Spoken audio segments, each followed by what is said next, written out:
Ya Allah, je frappe à la porte du repentir, pour toutes les portes du péché que j'ai empruntées alors que tu m'avais averti de ne pas les franchir, pour toutes les fois où j'ai perdu espoir, pour toutes les portes ouvertes vers ta miséricorde que je n'ai pas su voir.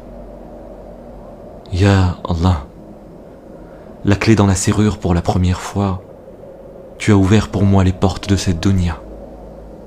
De ma naissance aux souvenirs de mon enfance, des premiers pas aux passions de l'adolescence, de l'âge adulte à la recherche de ma vocation et déjà ses premières rides, empreintes de la beauté de ta création.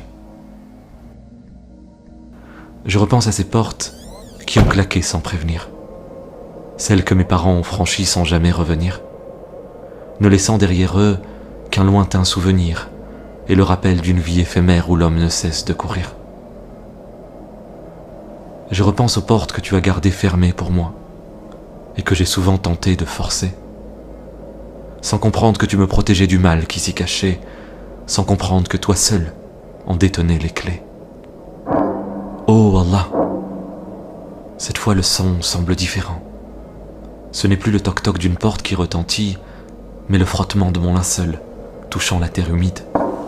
J'entends les larmes silencieuses de mes enfants, le rappel de l'imam, les versets psalmodiés du Coran. Ça y est, on me recouvre de terre et le film de ma vie défile dans ma tête comme un éclair. Le convoi funéraire s'est maintenant éloigné. Dans le silence de la tombe, je me retrouve esseulé. Le toc-toc s'est transformé en tic-tac, celui de la montre qui indique l'heure que tu m'avais destinée. Je frappe maintenant à une nouvelle porte, celle qui ne se refermera jamais. Mon corps ne bouge plus, il est figé, seule mon âme se prépare à passer les portes de ma demeure pour l'éternité. Le paradis, où je pourrais espérer te rencontrer, ou l'enfer, que mes propres mains auront façonné.